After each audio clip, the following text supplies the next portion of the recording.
Seguimos en Emprendidos en horario matinal. Recuerde, de lunes a viernes, desde las 10 hasta las 12 del día, le acompañamos para hablar de todo. Y es por eso que hasta ahora nos acompaña destacado artista chileno, un gran cantante, en lo personal, gran admirador de su carrera. Ya lo saludamos, así que retomamos el contacto con nuestro querido Fernando Ubiergo. ¿Me escucha bien, Fernando, no? ¿Me escuchas bien? Sí, te escucho bien, Mario. Perfecto. Sí, Mira, sí. antes de entrar directamente en lo que tiene relación con tu carrera, es inevitable hacerte esta pregunta con respecto a tu visión con lo que estamos viendo como Festival de Viña. En lo personal, tengo la sensación de que se ha perdido el encanto que tenía este gran evento de la Ciudad Jardín.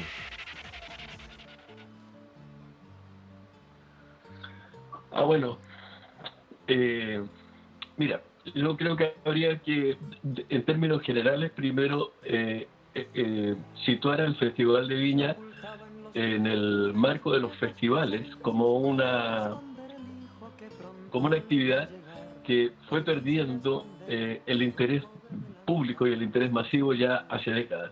Y esto tiene una razón que es bastante entendible. Eran los años 60, 70, cuando la única forma que el público se podía conectar a través con los músicos era y conocerlos, y los artistas desconocidos podían llegar a un festival y darse a conocer también, era por medio de los festivales, era a través del disco. Entonces los festivales ocuparon un lugar muy importante en la historia de grandes músicos. Estoy hablando básicamente de gente de habla hispana, en los 60, en los 70, desde Serrat, Julio Iglesias, Camilo Sesto, Rafael, poniendo los casos españoles, ni hablar de los italianos, o sea, nombres que todos conocemos y centenares de canciones que hemos tarareado o tararearon nuestros padres, pues, tienen que ver con este fenómeno que se originó en los festivales. Pero luego vinieron las nuevas tecnologías, ¿cierto? Y la gente pudo acceder a la música a través de distintas formas. O sea, no solamente, ya no necesitaba conocer las nuevas canciones a través de un festival. Y esto hizo que los festivales fueran perdiendo interés en la parte competitiva. Y al Festival de Viña lo que le pasó es eso. La parte de la competencia del festival poco a poco fue perdiendo interés, no solamente para el público, sino también para los propios artistas más connotados, que ya no querían arriesgar un poco sus carreras, ir a exponerse en una competencia que muchas veces fue muy maltratada, y hablando específicamente del festival, muy maltratada en el sentido que ponían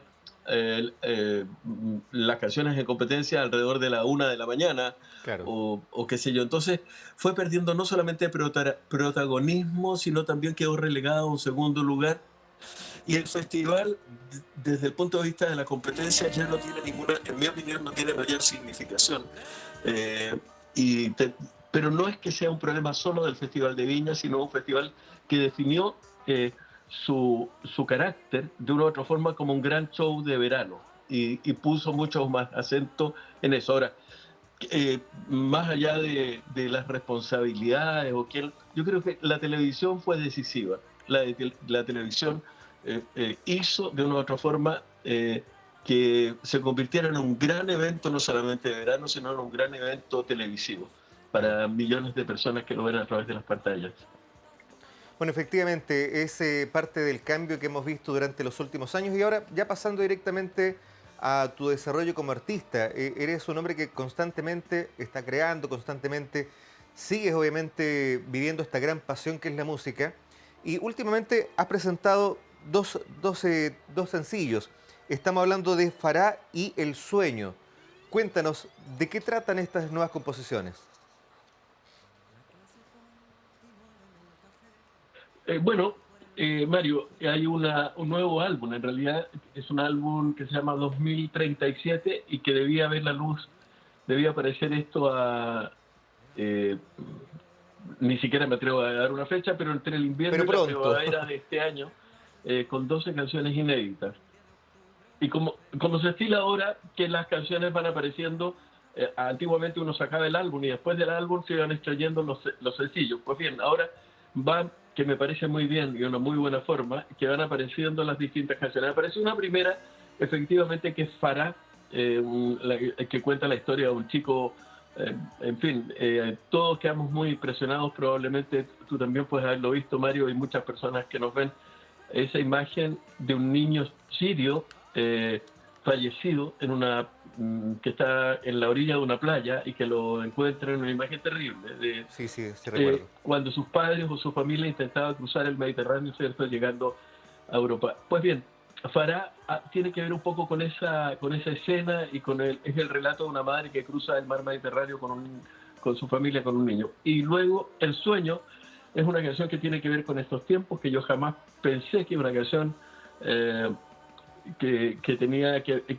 no quiero extenderme en esto, pero una canción que habla de un mundo que pensamos que ya había terminado, este mundo donde grandes líderes mundiales se amenazan con lanzarse cohetes nucleares, y uno dice esto me parece en los 60, pues bien, no terminó aún, y tiene que ver con eso. Y hay un tercer sencillo que apareció de este mismo álbum, que se llama Cuando el río sueña, que es la más reciente, Cuando el río sueña, y que la estrenamos en el Teatro Coliseo a fines del año pasado. Ahora viene un cuarto a fines de febrero, fines de febrero probablemente un cuarto sencillo, y así seguimos hasta mediados de año, primavera, cuando ya aparezca el álbum entero. Y lo que vamos haciendo en los distintos conciertos, en las distintas presentaciones, es ir estrenando parte de este nuevo repertorio.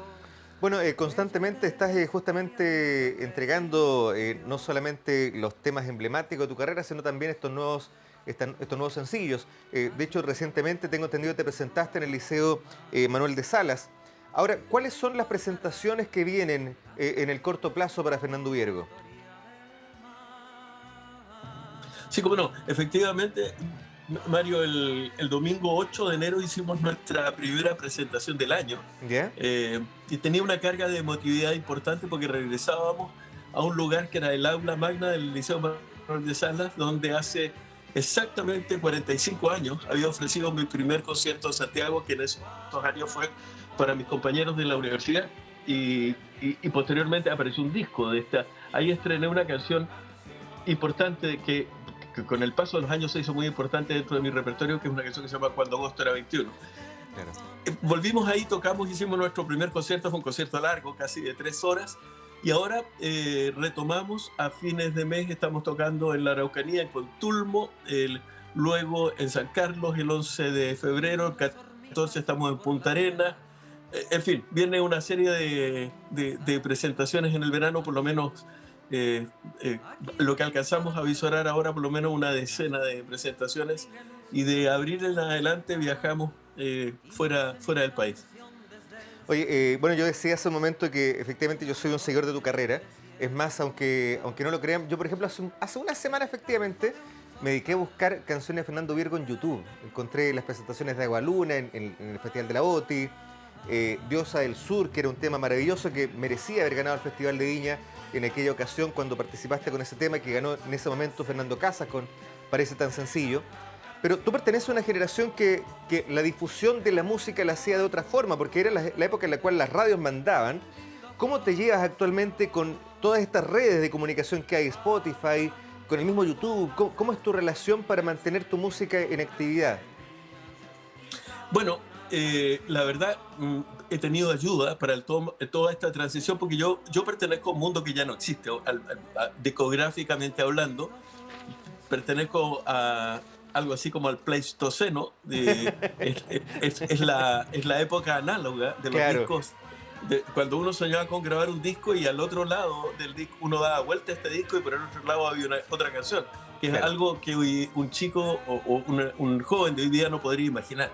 Pues bien, todo ese catálogo en algún momento en los últimos años fue traspasado a formato digital y ahora ya está en las distintas plataformas, por cierto en Spotify, que es la más popular, y en todas las demás plataformas que la gente puede acceder a la música.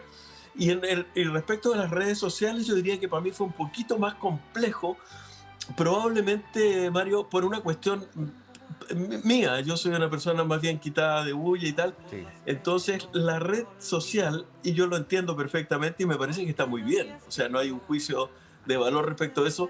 Hay muchas personas que en el fondo desde que desayunan podrían decir, mira, esto le estoy poniendo al pan y está muy bien, no hay problema. En ese aspecto yo me siento un poco más lejano de usar las redes en ese sentido, sin cuestionar lo otro. Por cierto, lo que yo hago es darle un sentido más bien relacionado con la música o en gran parte con las actividades que desarrollo, donde nos presentamos, poner fragmentos de conciertos y tal.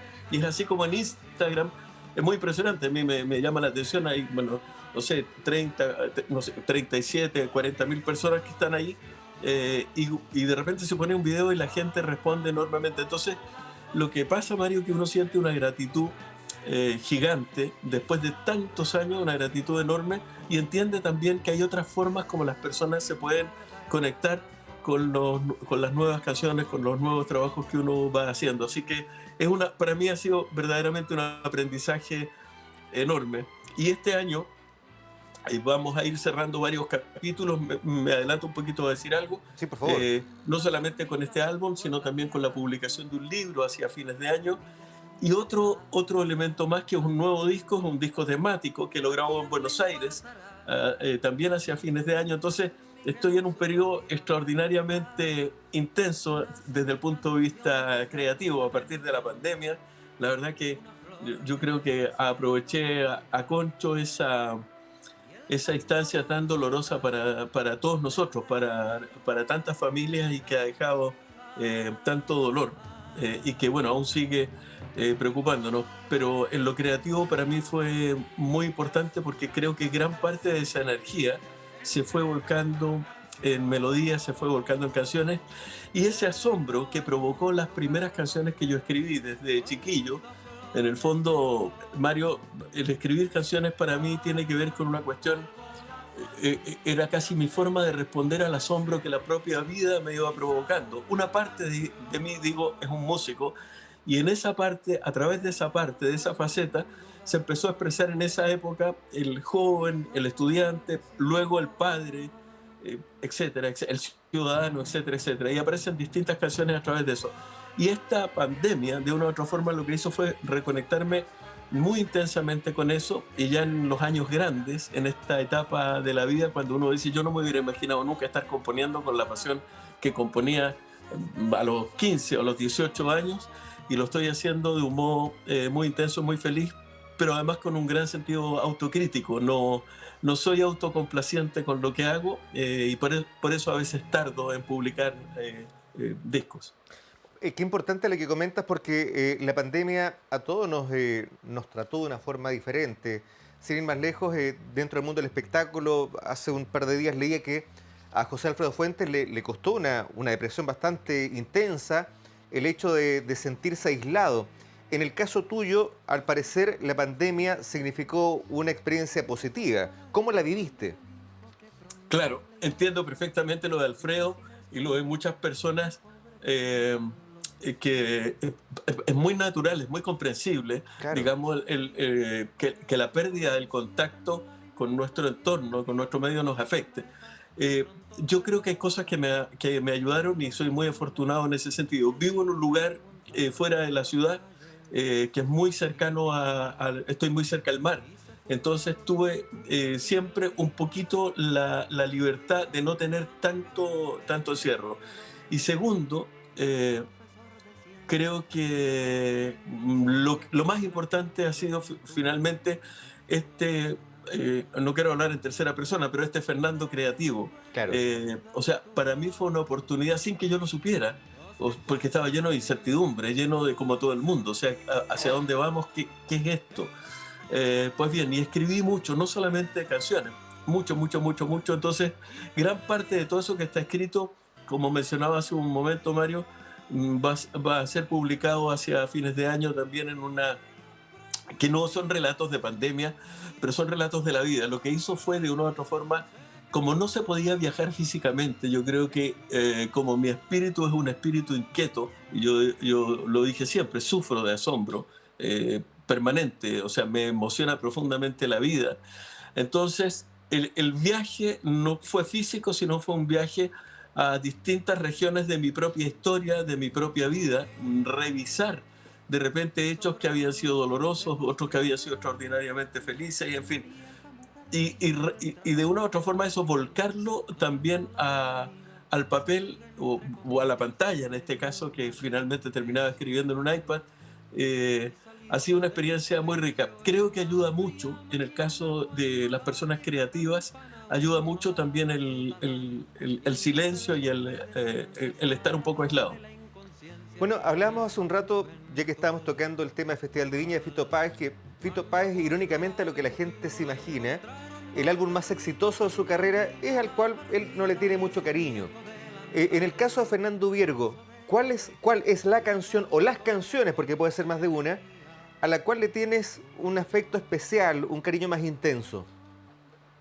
Es una tremenda pregunta, Mario, porque suele suceder, y es más común de lo que uno imagina, que las canciones más populares, en el caso mío y en el caso de muchos artistas, no son precisamente las que uno dice, esta es mi mejor canción, o, en fin.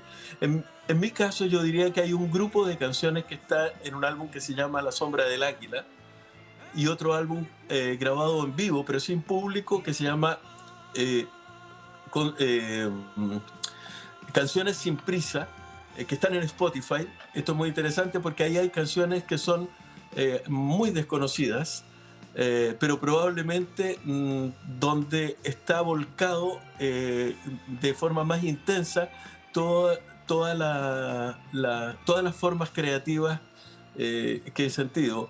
Entonces, no, en ningún caso tengo desapego con canciones como, voy a decir, El Café para Platón, El Velero La Botella, Agua Luna, Anarique, Los Ojos de Rodrigo, canciones que amo profundamente porque sucede lo siguiente: después de cantarlas tanto tiempo, si hubiera la oportunidad, no sé si ustedes pueden tener alguna imagen, cuando digo nosotros, yo no toco solo mis propias canciones en el escenario, sino tengo una banda formada por 5 chicos y nos ponemos en una posición de media luna donde el punto más lejano del público soy yo. De modo que armamos una media luna, y esta media luna, este medio círculo, por decirlo de algún modo, al otro lado el público cierra este círculo y al centro está la canción. Lo más importante, en mi caso, por eso yo no voy adelante y dejo a los músicos atrás, yo estoy atrás de la canción.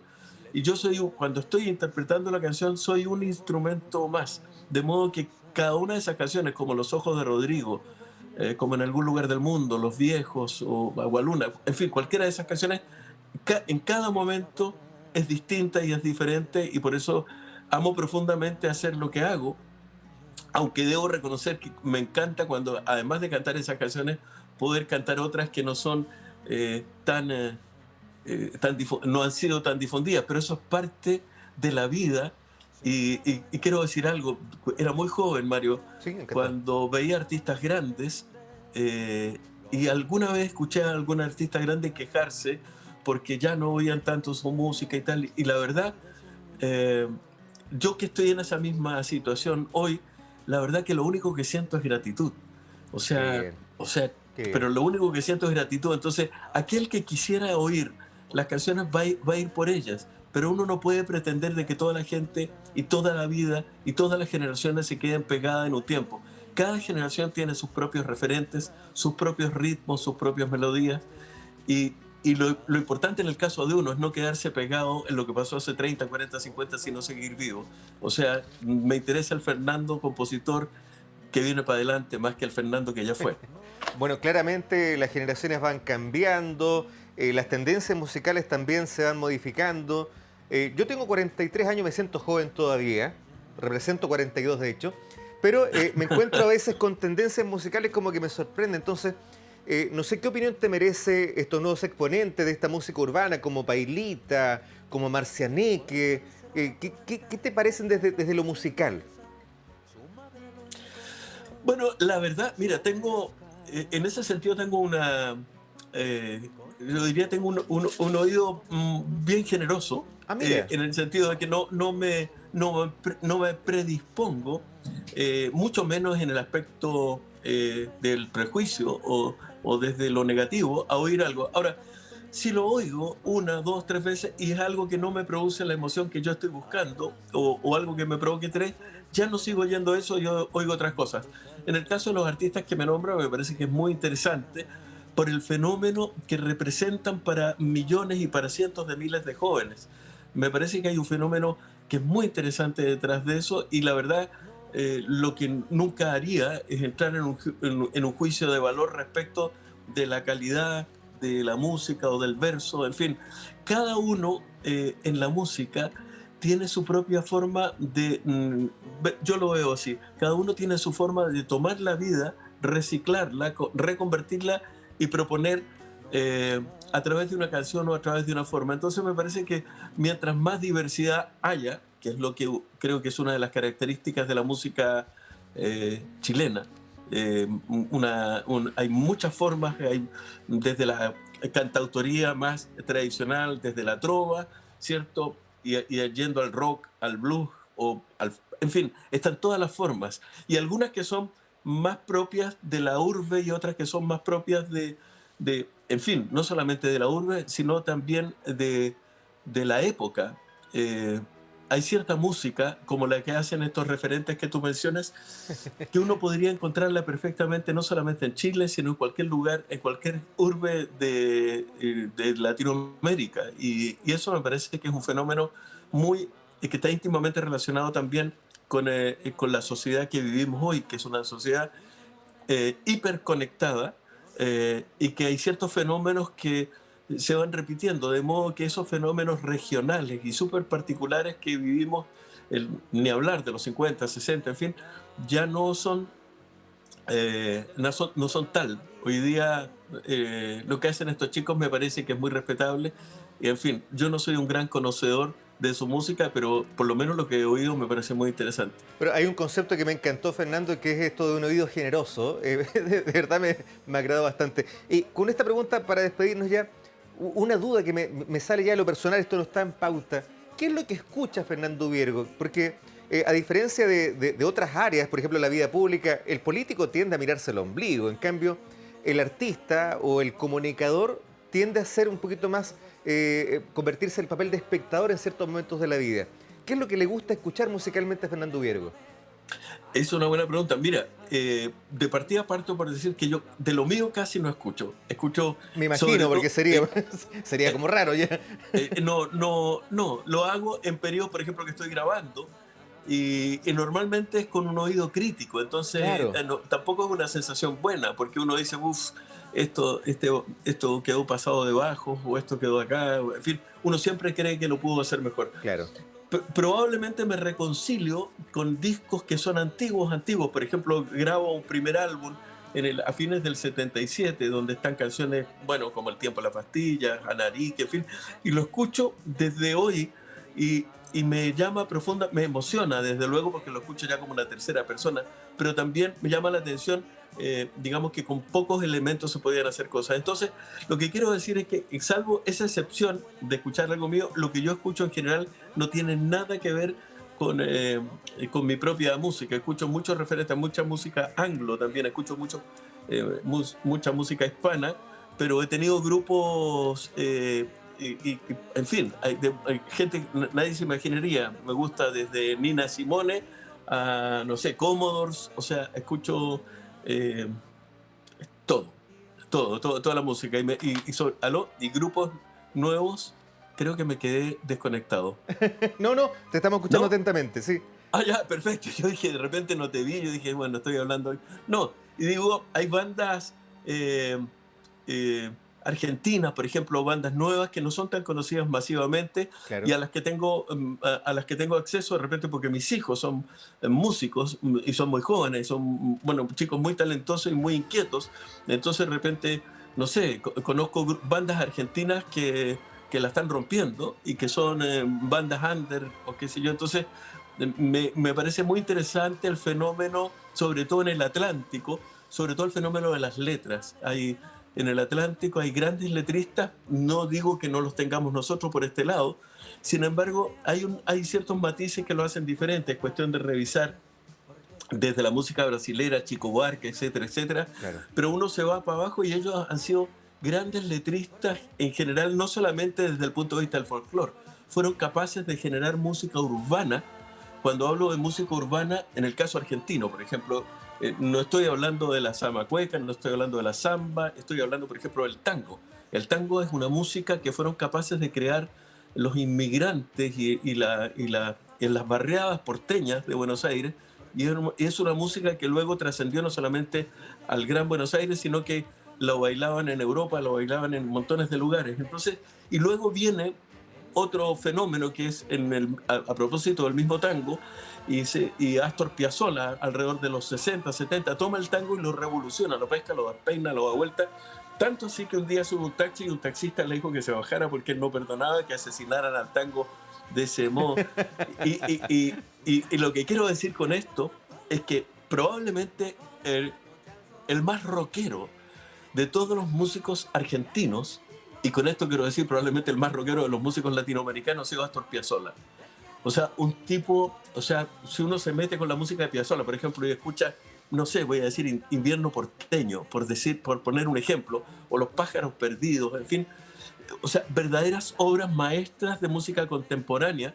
Entonces, de hecho, yo tengo bandoneón, dentro de nuestro grupo hay bandoneón, amamos profundamente el tango, y Fito, cuando mencionabas tú que ahora viene Viña, Fito tiene guiños también muy interesantes de repente a este tipo de música urbana. Por eso me provoca gran respeto todas estas nuevas expresiones que no sabemos si finalmente son expresiones que pueden ser temporales o expresiones de música que puedan quedar de repente como la marca, como la huella de una época o de un tiempo, que si no es eso la música que es. Con esto termino, Mario. Quiero decir, probablemente la música, a diferencia de todas las artes, yo creo que lejos es la que incide mayormente en el temperamento, en la calidad de vida, para mejorarla, especialmente de millones de seres humanos que la usamos y la ocupamos. Y segundo, además, nos permite sentirnos parte de un tiempo, parte de un lugar, y nos provoca de una u otra forma un cierto sentido de pertenencia que es muy humano. Todos los seres humanos queremos, esto es una cuestión tribal, todos queremos sentirnos que pertenecemos, que somos de esa montaña o de ese lago o de ese bosque. La música tiene esa enorme propiedad como Poxipol de unir todo lo que está disperso. Entonces amo profundamente todas las formas de música y nada, sí, creo que una de las mejores cosas que me sucedió en la vida fue envejecer detrás de una guitarra. Oye, tremendo entrevistado que hemos tenido hoy día. Te queremos agradecer, Fernando Viergo, un aplauso de todo nuestro equipo y muchas gracias por destinar estos minutos para conversar con nosotros. Pues Mario, un abrazo muy grande a ti, no te conozco personalmente, pero quiero decirte que ha sido una conversación tan interesante, me siento muy agradecido a través tuyo. Entonces, bueno, a todos los amigos y amigas del programa y nada, hasta una próxima oportunidad si la vida nos lo permite. Un abrazo, muchas gracias. Abrazo. Gran invitado para esta mañana, Fernando Viergo, que nos acompañó en este Emprendidos en este día de miércoles. Le invito a que no se vaya, quédese con nosotros, hacemos una pausa y ya regresamos.